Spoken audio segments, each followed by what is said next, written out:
Bonjour et bienvenue sur la chaîne Atlas Web. Donc aujourd'hui, on va continuer une série de vidéos. Dans la dernière vidéo, on a parlé des super globales, les variables super globales, parmi lesquelles c'était les sessions. Donc on a dit qu'on va consacrer une vidéo pour les sessions. On va initier un petit peu les sessions, donc il y a pas mal de choses à dire. On va juste initier. Une session, c'est une variable super globale qui permet de mémoriser les données relatives à une session utilisateur et ils sont supprimés du serveur, soit après un temps, donc ce qu'on appelle le timeout, donc un temps d'inactivité, ou après la déconnexion. Donc toujours pour utiliser la session, on appelle la session start au début de avant de déclarer notre doctype. Donc on va voir un exemple, on va voir les sessions, on va créer donc un formulaire, on va voir le même formulaire qu'on a déjà créé dans la vidéo précédente. Donc ici, on a à peu près le même formulaire qu'on a utilisé. Donc j'ai enlevé juste le mot de passe, on va garder le nom et le prénom. Donc là, qu'est-ce qu'on va faire? On va envoyer ce formulaire à l'action, ça veut dire au script traitement.php, et lui, dans lequel on va ouvrir une session avec session start, et on va donner des valeurs ou des variables de session. Donc on va choisir deux, comme on a vu, donc le nom et le prénom. Donc qu'est-ce qu'on va faire? On va premièrement déclarer des variables pour récupérer le nom et le prénom. Donc on déclare, comme on a fait dans la précédente vidéo, donc on déclare var1, L, qu'est-ce qu'on a utilisé? On a utilisé la méthode de la super global post. Donc on va aller chercher le prénom, récupérer le prénom. La même chose pour var2. Et on récupère avec la méthode post le nom. Donc là, on a récupéré les deux. Qu'est-ce qu'on va faire? On va créer des variables de session. Donc la première,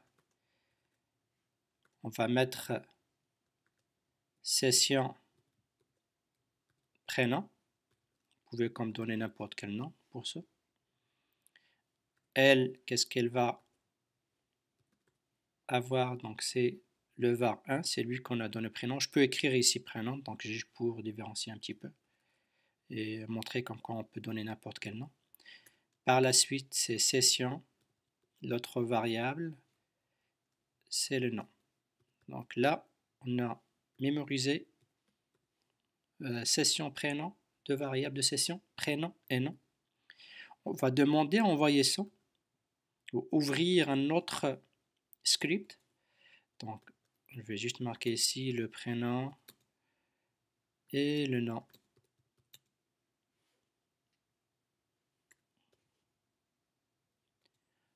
Ont été sauvegardés. Et je vais mettre un retour à la ligne ici. Et je vais envoyer tout ça, donc les deux valeurs de session. On va l'ouvrir dans notre script que j'ai appelé valeur session.php.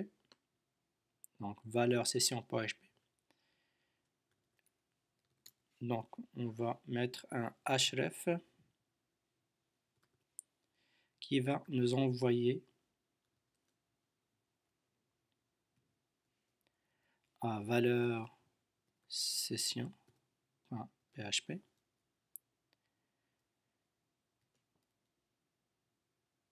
Et ici, un petit message.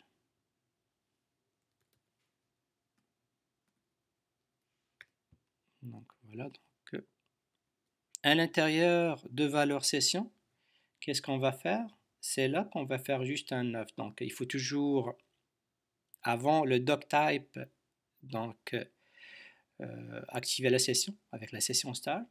Ici, on va faire juste un affichage des informations qu'on a récupérées ici pour vous montrer que la session elle est toujours ouverte, donc on peut jongler par script et avoir toujours les mêmes informations. Donc ici, je vais marquer juste le prénom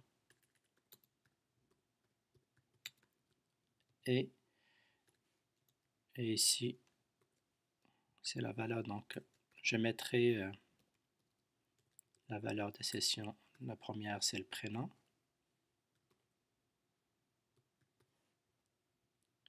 Je mettrai juste un retour à la ligne ici.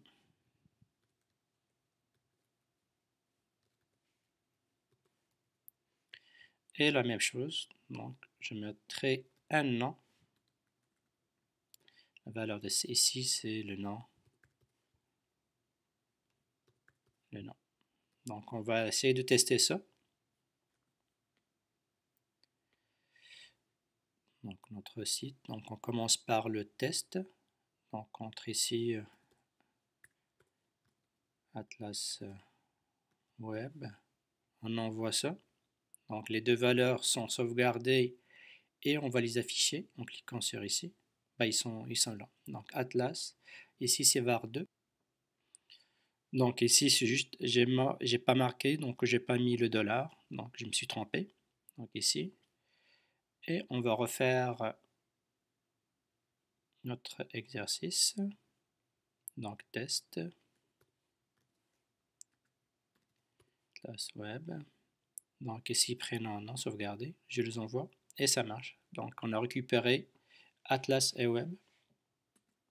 Donc comme vous voyez, donc on a commencé par un formulaire avec donc une action qui nous envoie ou script traitement où on déclare deux variables de session prénom ou nom et qu'on envoie aussi un troisième script qui est valeur de session où on peut afficher le prénom nom. Donc voilà pour cette introduction aux sessions sur PHP. Donc merci pour votre attention et à la prochaine.